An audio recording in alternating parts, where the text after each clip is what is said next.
It being 5:15 on Monday, June 9th, I'll hereby call the regular meeting of the Gardner School Committee to order and ask the clerk to please call the roll. Mrs. Cormier? Present. Mrs. Hurst? Present. Mr. Lafreniere? Present. Mrs. Ward-Layton? Present. Mrs. Palavin? Present. Mr. Schwartz? Present. Mayor Nicholson? Present. Dr. Pellegrino? Present. And Dr. Gogan and Joyce West are present from the school. Thank you very much. Please rise for the Pledge of Allegiance. I pledge allegiance to the flag of the United States of America and to the republic for which it stands, one nation under God, indivisible, with liberty and justice for all. Thank you all very much. I'll be saying this at the end of the meeting again as a reminder, but I want to thank everyone for being available for an earlier start time than we had announced at our previous meeting at the end. Today's kind of marathon Monday of meetings here at City Hall with the City Council having a budget committee meeting at 6:15 this evening, and then a public hearing jointly with the Planning Board after that on several different zoning amendments. So thank you very much for your flexibility today. The zoning amendments are time sensitive as they do have a timeline that they have to have action on by, which is why the hearing is being held today. First item on the agenda is open time for the general public. Is there anyone here from the general public who wishes to be heard? Seeing none, moving on to item C, the consent agenda. This was included in your packet. Is there a motion on the floor? So moved. Motion made by Mr. Schwartz, seconded by Ms. Ward, to approve the consent agenda as presented. Is there any discussion on that motion? Hearing none, all in favor say aye. Aye. Opposed, nay. Motion carries. Item D, reports of the subcommittees. We'll begin with the policy subcommittee. This will go into the discussion items of item 3706, the policies for first reading, and item 3707, the policies for second reading. Mrs. Hurst. So we met on May 15th, and so tonight we have policies for first read.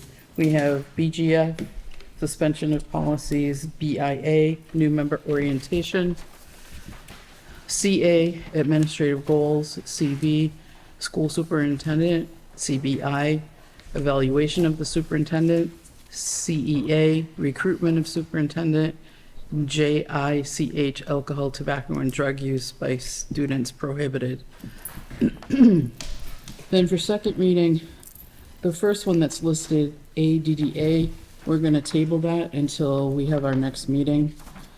Then we have BDB, school committee officers, BEC, executive sessions, BEDA, notification of school committee meetings, BEDB, agenda, BEDF, voting method, BEDH, public comment at school committee meetings, BG, school committee policy, sorry, my bifocals are not working properly. BG, school committee policy development, BGB, policy adoption, BGC, policy revision and review, and BGE, policy dissemination. So we recommend the acceptance of the above policies, so I will make a motion to do that. Is there a second? Second. Motion made by Mrs. Hurst, seconded by Mrs. Cormier, to adopt all of the items listed in item 3707 for second reading of the policies excluding policy ADDA background checks at this meeting. This were, again, first read at our previous meeting. Those items that were in first read in item 3706 will be voted on at the September meeting of the school committee. But for those other items that were included in this motion, that would be for adoption at this meeting. Is there any discussion on that motion? All in favor say aye. Aye. Opposed, nay. Motion carries. Mrs. Hurst. We have two policies for removal. We have BDBA, duties of the chair, and BDBD, duties of the finance office, finance officer. The following policies have been found by MASC to be redundant or unnecessary, and I make a motion to remove them from our policy manual. Second. Motion made by Mrs. Hurst, seconded by Mr. Schwartz, to remove policies BDBA and BDBD as just stated. Is there any discussion on that motion? All in favor, say aye. Aye. Opposed, nay. Motion carries. Item number 3708, superintendent evaluation. Ms. Belaven? So everybody completed their individual evaluation of the superintendent, and I compiled all of it and put it into the full school committee summative evaluation report that you all have. As you will see, in terms of the goals, most of the committee found either significant progress or met for the professional practice goals, the student learning goals, and the district improvement goals, and those are the goals that the superintendent presented to us at the beginning of the school year, and then we got a mid-year review on. And then in terms of the standards, overall, most of the committee found him to be proficient or exemplary in all of the different areas that we are tasked with evaluating him on. So I make a motion that as the full committee, we accept this evaluation of Dr. Pellegrino. Seconded. Motion made by Ms. Plavin, second by Ms. Ward, to accept the superintendent's evaluation as presented. Is there any discussion on that motion? Thank you for everything you do. All those in favor say aye. Aye. Opposed, nay. Motion carries. And I also make a motion that we give Dr. Pellegrino his 5% raise. Second. Motion made by Mrs. Plavin, second by Mrs. Hurst, to give Dr. Pellegrino a 5% salary adjustment as listed in his contract with the school committee. Is there any discussion on that motion? Let's do it. All those in favor say aye. Aye. Opposed, nay. Motion carries. Thanks, folks. I really appreciate that. But as you know, like each year, I kind of go with what the teachers have, so I'll get the same raise as the teachers, which I believe is 2% for this coming year. Which I'm going to take a point and say thank you. I feel like that shows a lot of leadership to do that. I feel like that's just very commendable. Yeah. Item number 3709, the Director of MTSS PBIS update. Unfortunately, Amber was out sick. She came in for half a day and just couldn't make it. So she had some kind of head thing and needed to go home. So unfortunately, you have me kind of going over these slides with my left loose voice. There we go. All right. So these were the district goals. So MTSS had 80% building classrooms. 80% of building classrooms will meet our classroom support system. Classroom support system focuses on making sure that students are engaged in the classroom by specific behaviors of the teacher, specific teaching practices. Those are opportunities to respond, praise to error correction, direct instruction, and engagement. The second thing was closing our equity gaps, which we've talked about on a number of school committee meetings. We focused on chronic absenteeism, discipline referrals. That means office discipline referrals, for when teachers have to call down to the office to have an administrator come to the room, and reduce suspensions, restraints, and timeout usage for students with disabilities. And then improve school climate and partnerships by increasing the participation in the climate survey, increase total and sub scores on the climate survey, and parent staff attendance average will increase by 25% at school-wide events from 24-25 school year all the way through 2027. This is a 3-year goal. These are all 3-year goals. This is the high leverage practices. So in May of 2024, we were at 34% of the classrooms were exhibiting those behaviors of the classroom support system. And by May of 2025, we went from 34% to 63%. Can you explain why there was such a jump? Oh, absolutely. So Significant increase in here. that's a great question. So the focus is, first off, this is one of our tier 1 things, so it's for all teachers. And we do a sweep of the entire building. Teachers who struggle, we focus on them a little bit more. And when I say focus, we actually have coaches. Our mental health staff, our counselors, mostly our counselors in the buildings, are actually the folks who go in to coach the individual teachers, and they'll go in with actually a sheet that has every 15 seconds, they check off whether or not there was praise, error, correction, or an opportunity for students to respond, or direct instruction. They go down the whole thing, and then they give feedback. And actually, we've done presentations on this, and I'm always very impressed with what we've done at the National PBIS conference. But it shows how much a teacher, just getting that kind of feedback and understanding, those three behaviors are the three behaviors that are most important to improve student engagement. So when you show that to a teacher, well, here's where you are, here's what you need to do to improve, just do some of these behaviors a little bit more. So it might be as simple as if I'm constantly saying, excuse me, Ms. Plavin, your soda should not be on the table. That would be error correction. But instead I might say, John, thank you for not having your drink on the table as you're supposed to. Praise. But now Jen got the message.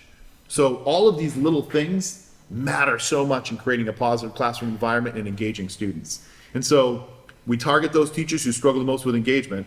And so it actually winds up bringing the score up pretty quickly with just 1 or 2 classroom visits. 15-minute classroom visits with feedback has a huge impact on teacher behavior, practice.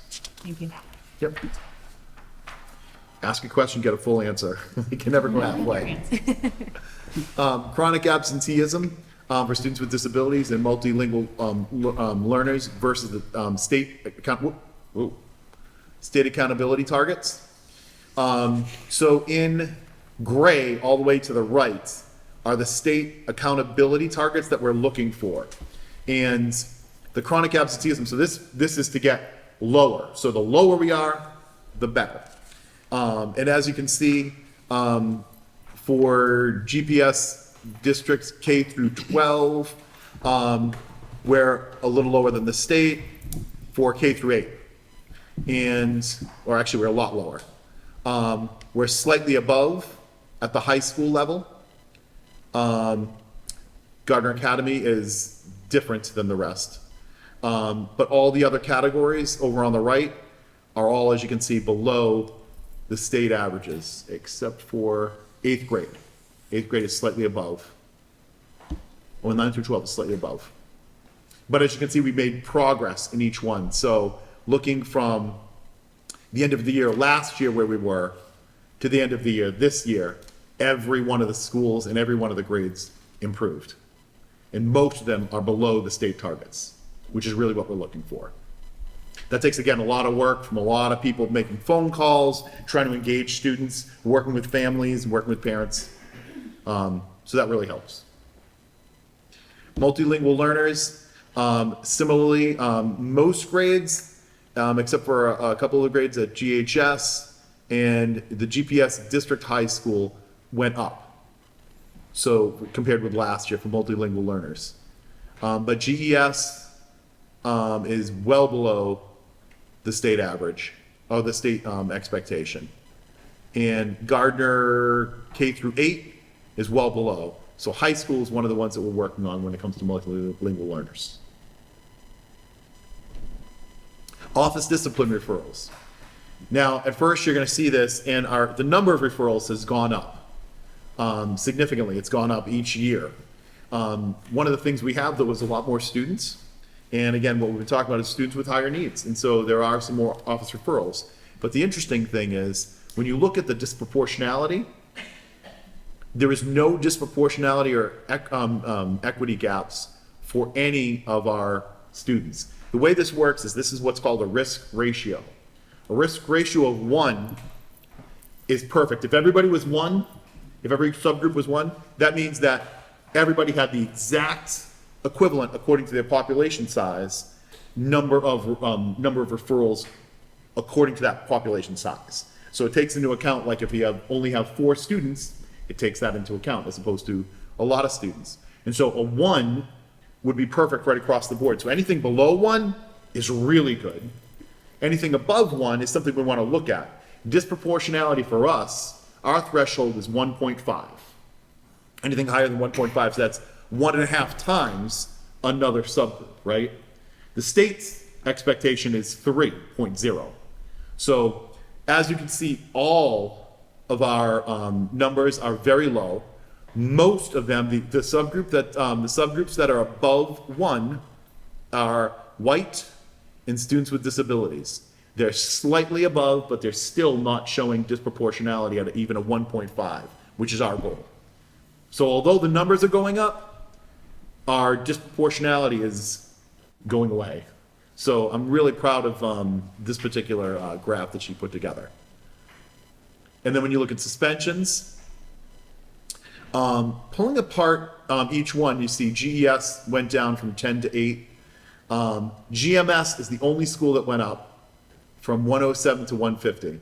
The high school, Gardner Academy, and then the district average went down slightly, but it was greatly impacted by GMS. And we're looking at that. We're going to really focus on Gardner Middle School next year to make sure that their numbers are going down as well. And this is suspension specifically for students with disability. You see this, you see the same thing. GES went from 6 to 3. Gardner Middle School went up dramatically, over 2 times the number of suspensions from last year. But GHS and Gardner Academy both went down as well. So when you look at our overall average, we increased 9.8%, but that's all due to the middle school. So we really need to focus on the middle school for next year. We've had some changes in administrators for the past couple of years, and that kind of rotation takes us out of our game, and we sometimes have to press reset. I've found that middle school seems to be pretty tough. It's a lot of time when kids are trying to figure out who they are, how they are going to do things. They're have to rely more on themselves. They have to, and the kids with disabilities, a lot of them, you don't even really see the impact until they get to middle school and have to be self-reliant, and then you realize how big their deficits are. So I'm not surprised that they just, I think with the right supports, we can head it in the right direction. No, I agree. And it's really about tier 1. We need to make sure we're getting in there and we're focused on the tier 1 instruction. We had a lot of new teachers this year. Again, when you have turnover of teachers and or administrators, it's harder to maintain that momentum. And then you have the kids that are afraid that they're going to high school now. So it's like, yeah. So most schools improved here. And then restraints. So as you can see, our restraints went down for Gardner Elementary School, up significantly for Gardner Middle School, up slightly from 0 to 3 at Gardner High School. And so our district average went down a little bit. Now, these numbers can be somewhat misleading. So although it went up a great deal, at Gardner Elementary School, there's about 15 students who unfortunately had to be restrained at one point or another. 7 of those students were restrained maybe once or twice. The other 8 students were restrained more often. Now this happens too. This is going to increase as we increase our inclusion rate. We have the supports. These are things that happen. And, the only other step is going out of district placements. And as we know, when you go to an out of district placement, they're doing the same things when necessary. So I do want to say that we're really focused on these numbers. We want to see them come down. But Gardner Middle School has about 7 students who were restrained at some point during the year, 7 or 8 students. All of those students were in our substantially separate programs. Mm-hmm. If you went to a school that was, all it was kids with substantially separate, you would see higher numbers than that, so. But our focus is always to reduce. Right, it's just, people need to realize that, yeah. Context, it's- absolutely. Yeah, Thank you. And timeouts. So timeout rooms are, as you know, a way to avoid restraints when a student's dysregulated in their emotions. Gardner Elementary School had a 48% decrease from 344 times to 178 times. And I got to tell you, the process that they have at our buildings, and Joyce West spearheaded this to make sure we are following the letter of the law, which is really supportive of students, making sure they're safe. Gardner Middle School did have an increase, but overall, we had a decrease from 95.5, so that means less than 20 minutes. anyways, to 61.25.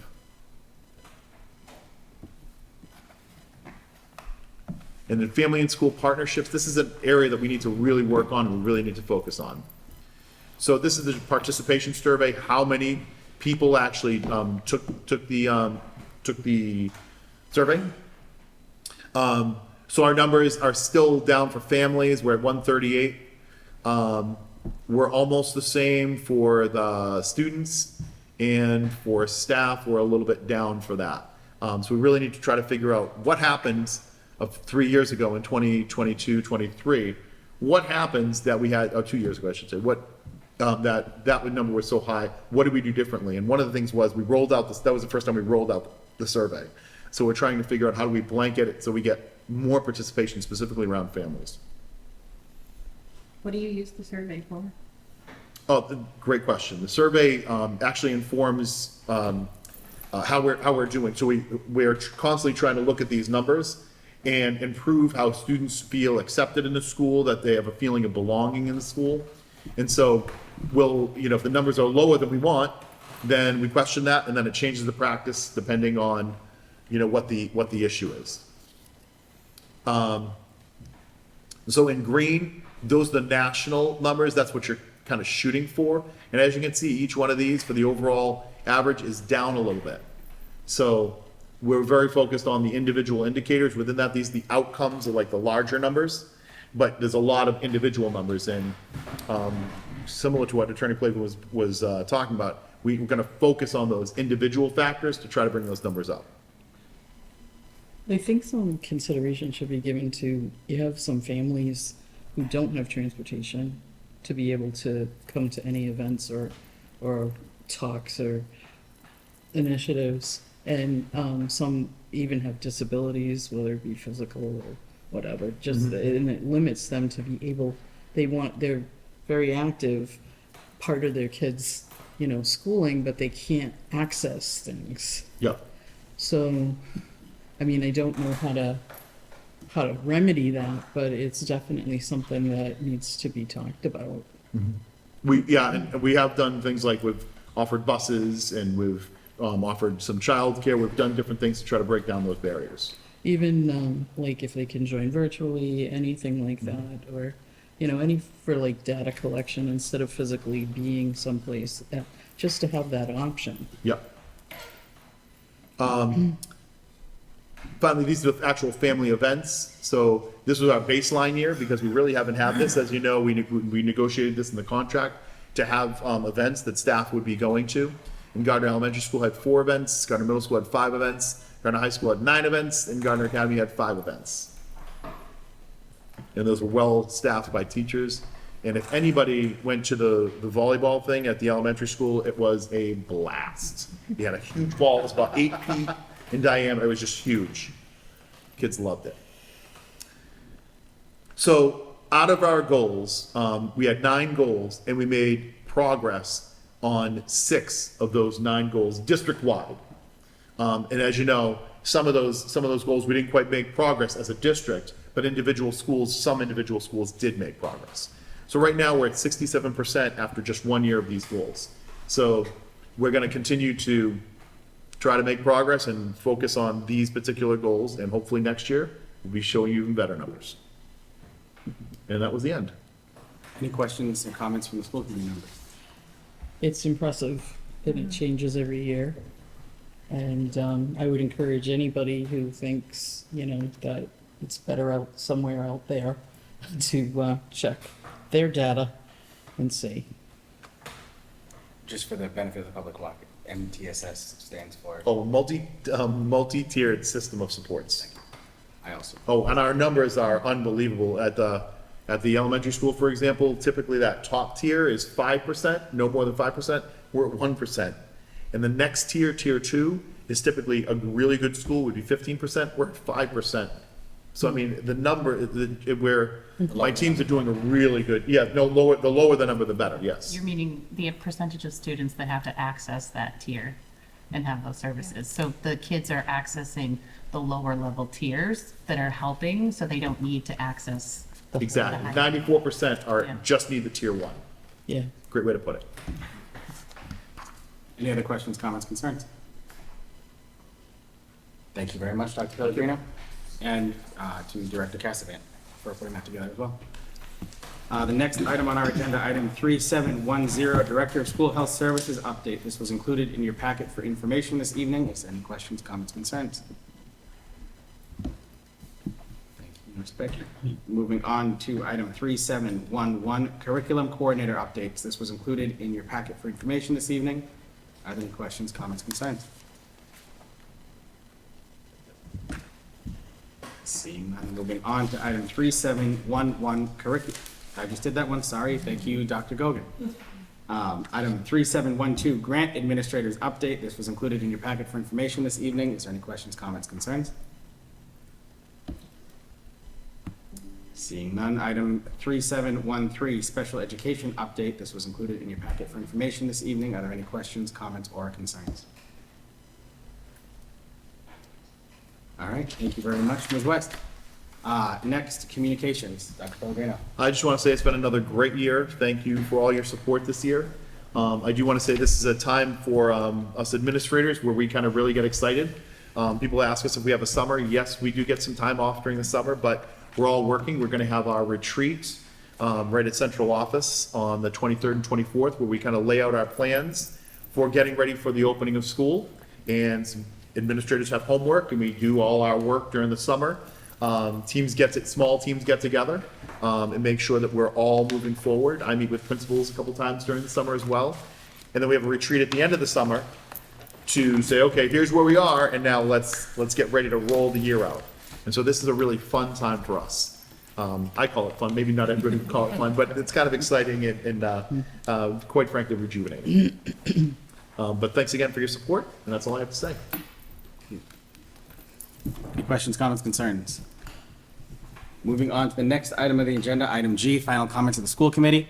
I know traditionally in the past, the chair has gone last in the final comments, but I am going to go first this evening. I'd like to start by saying congratulations to all of our students who have recently graduated. It was great to see all the different graduation events for all of our students in their various different programs, and the graduation, just full week of everything that took place for all of our students. It was great. So thank you to all of the staff who made those events possible, to our students for their hard work, for their families and friends for the support that they gave them. Congratulations to all of our students who have been performing lately.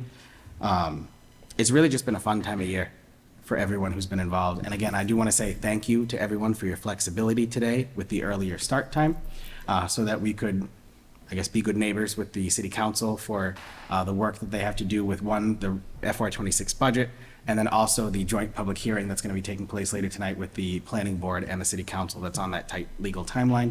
So thank you everyone for coming forward. Our next school committee meeting in September is going to be at 6 p.m. We're going to move the meetings up to 6 p.m. effective the September date, and then it'll be at 6 p.m. carrying forward from there. And then I'd just like to end on a quick note that everyone who sits in these seats and works in City Hall and our schools and central office and any position with the city does so with the hope that you make a difference in the community by the work that you do. Everyone in every position that the city has makes a difference, whether they think it's big or small. It actually makes quite the difference that's there. I know in the 5 years that I've had the honor and privilege of being the chair of this committee, these meetings, while the discussions have been interesting over the 5 years that I've been here, have always been well recorded, well put together, because of the team that we have. And I want to say thank you to the whole team. But many of you know that I was a history major in my undergrad, so I did some digging. And back in April of 1995, I was 8 months old, but Dr. Michael Prego hired Terry Hillman as the recording secretary of the Gardner School Committee. And over the course of the past 30 years and 3 months, Terry's done an excellent job working with us here together, and really has been a key player and integral part of us here at the committee. And earlier today, Terry's informed me that after today's meeting, she'll be beginning her well-earned retirement from the school committee. So on behalf of all of us here at the table, Terry, and all of the mayors and school committee members and school administrators that you've worked for, I have a official citation from Rachel Cormier and myself congratulating you on your retirement for over 30 years as the recording secretary here at the Gardner School Committee.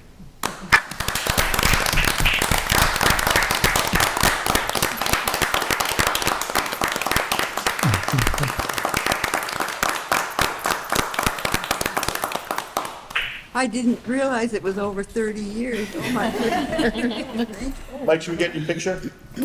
We'll get you after Thank you, thank you. You're welcome. Thank you, Terry. Ms. Ward. Alrighty. So to echo what Mayor Nicholson just said, just thank you to everyone within the district for all their hard work this year. And I had the privilege for the first time in 4 years, because it finally worked out with my schedule, to go to the Gardner Academy graduation just a little while ago. And Dr. Imperato's approach to how she introduced the graduates really struck me. And it kind of is, I think it's a good way to kind of end the year of, rather than, the way she did it was rather than kind of just going through and being like, oh, you graduated. She's focused on every single student, and she focused on how they made the community feel and how they contributed to the community.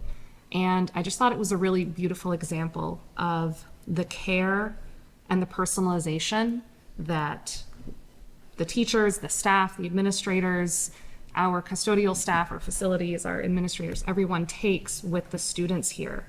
We are living in a wildly uncertain world just right now. And this district and these buildings and the people that work here are a safe place for these students. They make these students feel seen and heard and that they belong. And that work is just something that we desperately need and should treasure and hold on to, especially just in today's day and age when it's sometimes a little difficult to lean into the joy and to see it on the day-to-day. But congratulations to every student and everyone moving on, well-earned retirements, all of the good things, and have a fantastic summer, folks. Thank you. Mrs. Hurst. Graduation time is always my favorite time as a school committee member, because I get to reflect on a lot of the reasons of why I even wanted to do this in the first place. And I know, like, for Gardner High, to sit there on the field and hear the parents and see the joy in their faces as their graduates walk up to get their diploma, it just, like, makes my heart happy.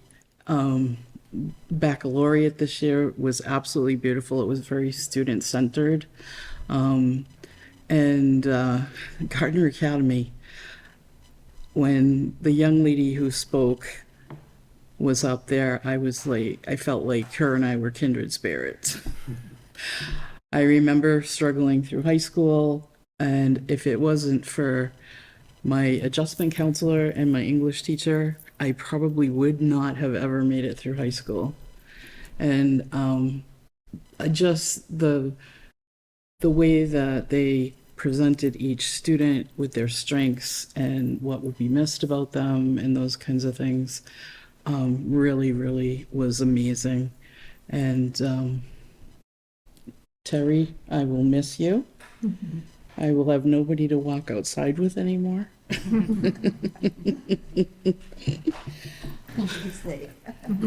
So congratulations to all who graduated this year, and thank you everybody for everything you do every day. Thank you. Ms. Flood. Yeah, I echo what has already been said. The graduation ceremonies were beautiful. And it's always such a hectic but fun time of year when the school year is winding down, I think, for all of the kids, just because there's so many things happening, and obviously everybody's anticipating having summer vacation. And Terry, thank you for everything you've done. I know sometimes we're not always the easiest to deal with when you're trying to keep the minutes, but thank you. You've done such a great job. Thank you. Terry, anything you'd like to say? No, it's been I didn't realize it had been so long, but it has been good, and I've met a lot of different people through the years, the mayors and the superintendents and all the people, and I have fond memories, and I will miss you all.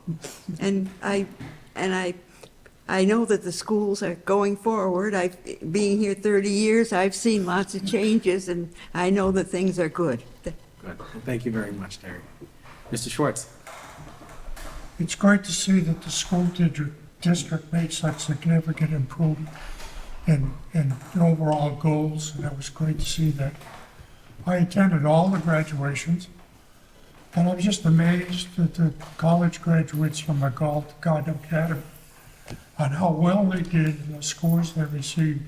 I'm in awe about that.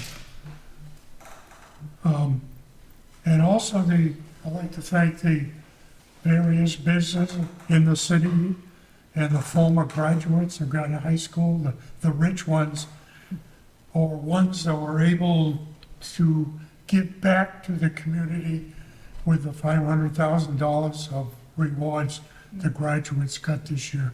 To me, that is absolutely amazing, amazing. And I talked to other communities, and they have nowhere near the scholarships that we have in the city of Gardner. It was a great week. Thank you. Mr. Lafreniere? Just want to congratulate all the graduates and job well done. Terry, thank you for all these years. I've been here for 20 of them that you've been here, so it's been a pleasure. Great job. And everyone have a safe and fun summer. Thank you. Mrs. Cormier? I just would like to piggyback on everybody else and congratulate all the graduates in the district, but not just the graduates, all of the students. I think the district does a really good job recognizing all the successes. Of course, the graduates have worked the hardest and the longest, so they should be recognized. But I think it's important to remember the younger children too, so they have something to work toward and stay motivated. And Terry, I've enjoyed working with you as well. Thank you for everything you do. All right. There are no executive sessions this evening. As we said, our next meeting date will be on Monday, September 8th at 6 p.m. We're moving our start time for the school committee to 6 p.m. instead of 6:30. And with that, is there a motion to adjourn? So, second, Motion made and seconded. This is normally where I speed through things, but so Terry has one last roll call. Terry, can you call the roll? Call the roll to adjourn? Oh, well, anyway, What's the answer to that? Mrs. Cormier, Yes. Yes. Mr. Lafreniere, Yes. Mrs. Ward-Layton. Yes. Mrs. Plavin. Yes. Mr. Schwartz. yes. Mayor Nicholson. Yes. Dr. Pellegrino. And this is Dr. Gogan and Miss what? You want to adjourn? Yes. School committee stands adjourned. Terry, happy retirement. Thank you. Thank you. You want to go again? I guess.